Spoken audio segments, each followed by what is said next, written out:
Hello, welcome to the Reality Vomit Podcast, an extension of the Vomit series of podcasts. As always, I'm your host, Mac Taylor, and we are here today to talk about the latest episode of Big Brother Canada 9, the third episode of the series. Guys, I am so happy that Big Brother Canada has been back on the air. I am excited that we just have a new season of reality television to discuss. It has been so much fun. Yes, I have fun going back and talking about the old season at the moment, but this is what keeps us going. This is the new. This is the now. This is the fun stuff, right? This is the relevance. To be discussing Big Brother Canada, which is so good. I love Big Brother Canada.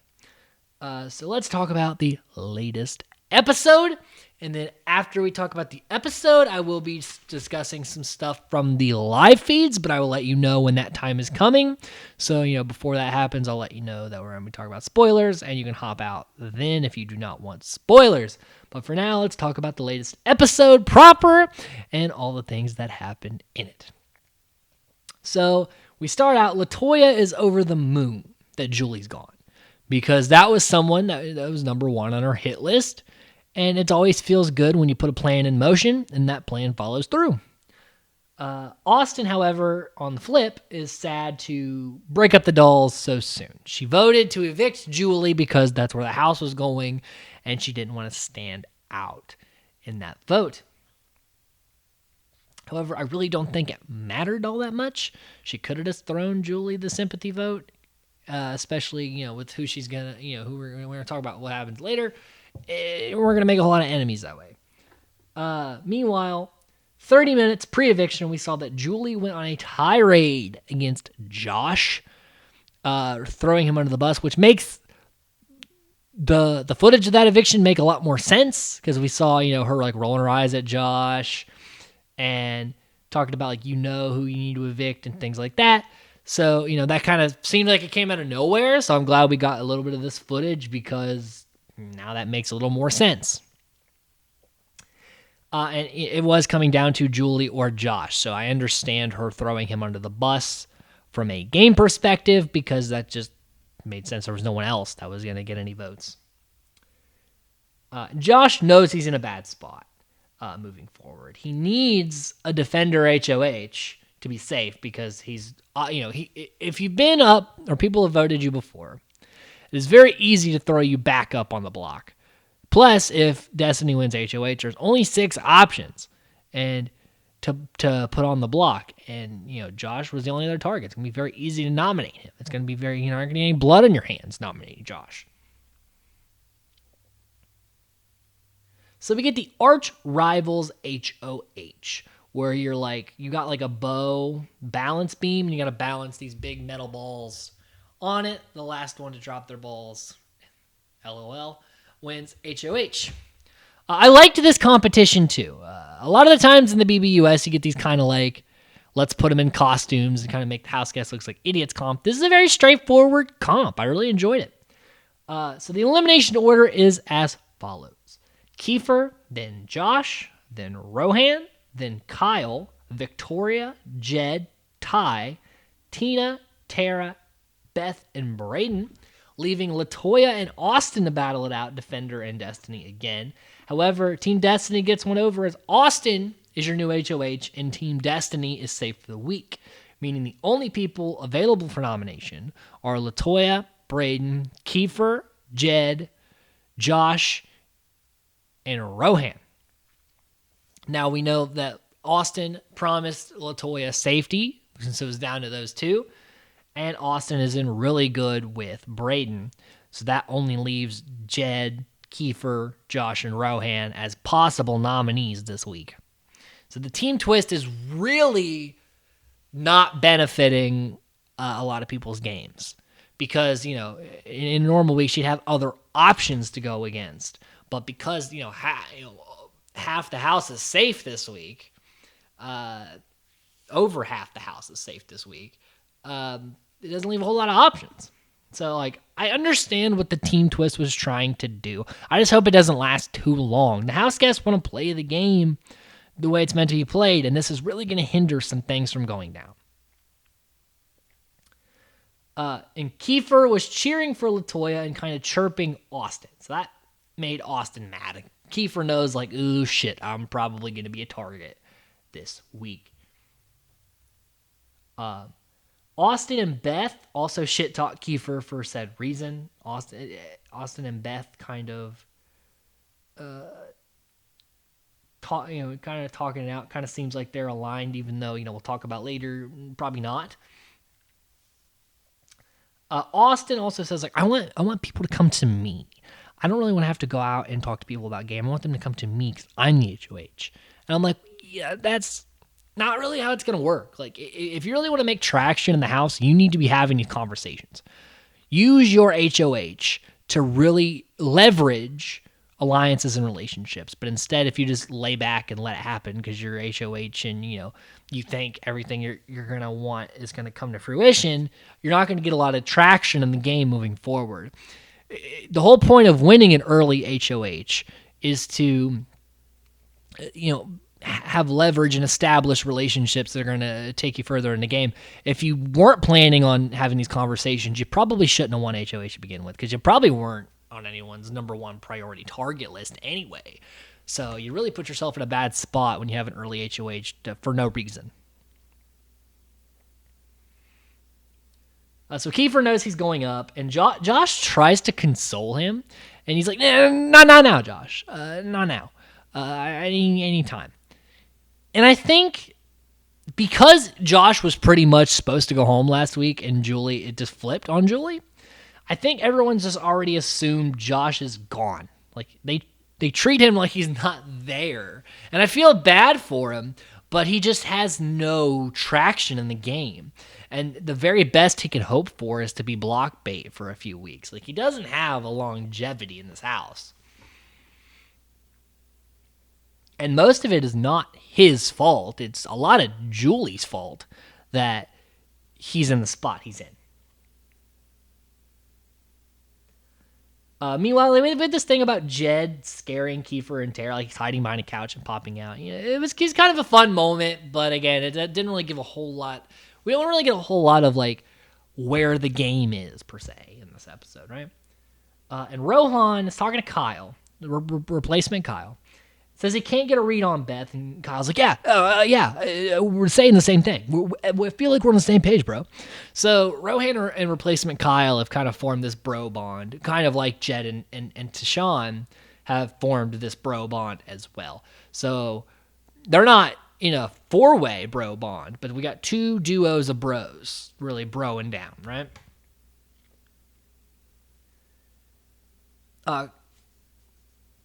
And Kyle and Rohan do want Josh gone this week because he's not really aligned with anyone, and it's just kind of easy to sweep him under the rug. However, I would also be looking at Josh as a number to pick up. No one's got Josh right now. And if you're trying to build an alliance, Josh literally has no other options. So, if for some reason he were to stay, they need to try to do some work on him. At the very least, he goes home anyway, but at least, like, if he were to stay, he'd be on your side. That's how I would view it. Never turn down a number. But nevertheless, that is Kyle and Rohan's plan as well. Austin and Braden bring Beth up, and it kind of looks like it's like a version 2 of the dolls, but again, we'll talk about it later that Austin's mind is elsewhere. Also, Austin's worried about LaToya's game. She thinks, and Beth's like, yeah, I think her, Jed, and Ty are in the final 3. And she's completely correct in that assumption. And Beth is really throwing out the boys and LaToya as threats. And they are threats. They should be looked at as threats. They need to be dealt with sooner rather than later if you're not immediately aligned with them. And then we get, like, Beth crazy dancing. Not really, doesn't really add a whole lot. But, that's what she's doing. Then, this was an interesting concept on paper, but the execution, not so great. So, each team, Team Defender and Team Destiny, is offered to share or steal. If both teams pick steal, everyone's on slop. If both teams pick share, everyone's on PB&J, like old school Big Brother. Or if one picks steal and one picks share, the ones that pick share are on slop, and the steal people get a luxury meal and a POV advantage. Again, this is an interesting concept, but each team gets to send in a person, like a middleman, and that kind of defeats the purpose because then it's got to kind of intimidate everyone to pick share. But Austin and Tara are really pushing for steal because Austin wants the POV advantage, and Tara just wants to get one over on the other team. And LaToya really pushing for share. She's like, and she is the person sent from Defender, Ty for Team Destiny, and it seems like because both Kiefer and LaToya are blunt. Like, if you screw us, like, we'll remember that. So they all picked shares. Everyone's on PB&J. So again, the concept was good until you got to the mediators for the teams, because then like that really pushes the share. Like, and also if everyone can just make the decision, like if all your team gets a vote anonymously, but if one person picks steal, that's what you go with. Like, I would have liked that.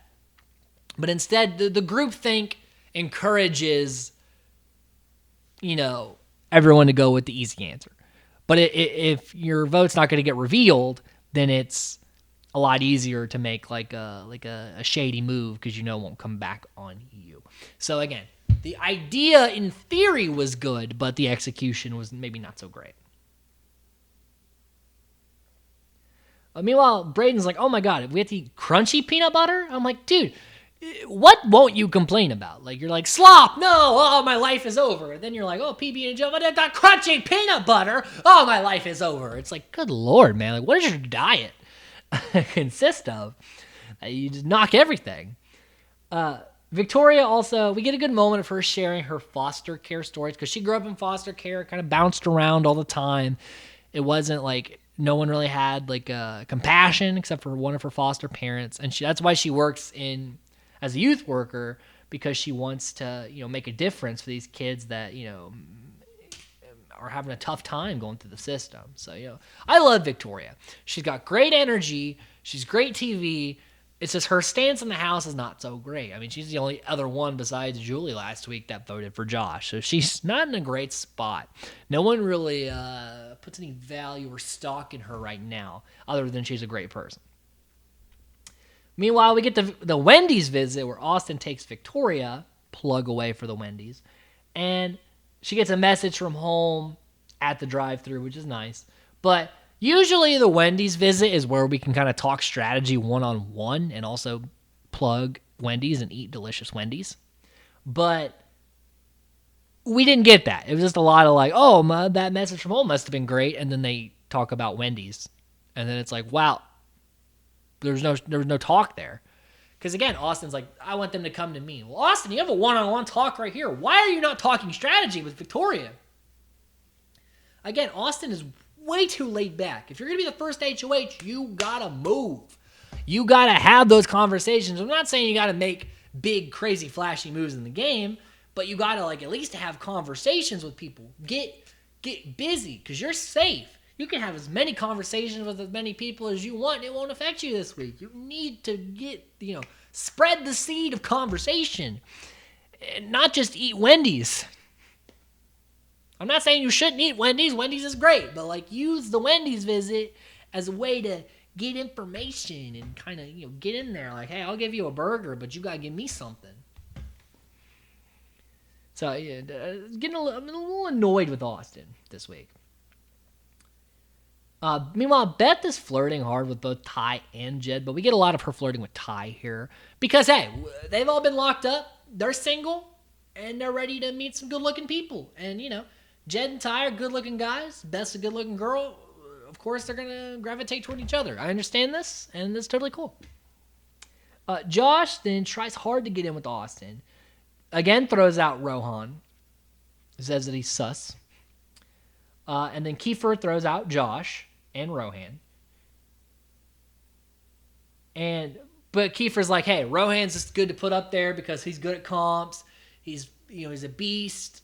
and he could probably win and get off the block. But I'm like, Kiefer, that's kind of a case to get rid of Rohan because he's a comp threat. Like, that's not a way to sell. And also, if he takes himself off the block, then she's got to make another nomination. If you're the HOH, you don't want to have to make another nomination. So it's his selling point was not that great. Meanwhile, Austin has a very bad listening voice. She's like, yes. Yes. Everything you're saying, I had the same vibe. Yes. It makes total sense. I heard everything you said. It makes total sense. I agree with most of it. I thank you for coming to me. Like, you need to really, like, get in there and be like, yeah, okay, why Josh? And you feel that way?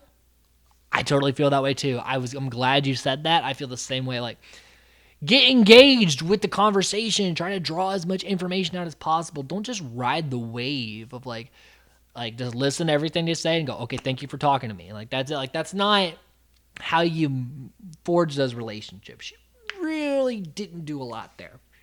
There's a whole lot of nothing. Rohan, again, he tosses Josh under. Obvious choice. It's easy to throw Josh under the bus.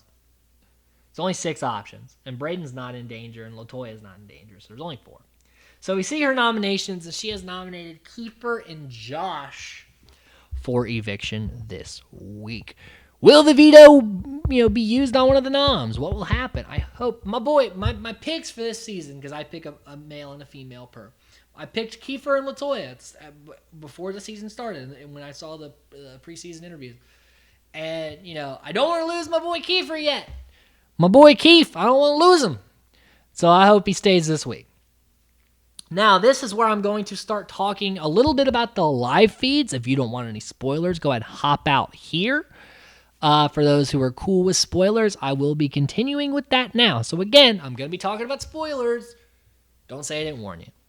Now, on the feeds, we know that there is the Sunsetters Alliance, which consists of Tina, Latoya, Jed, Ty, Beth, and Kiefer.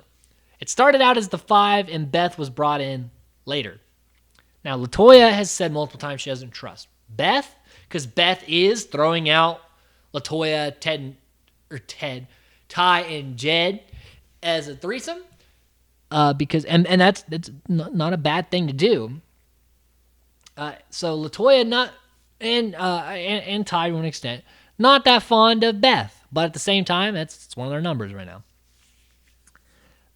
At the start, it was very clear that Josh is the target, even though Austin says she wants Kiefer as the target. She made no effort to make any ends with anybody to try to get Kiefer targeted.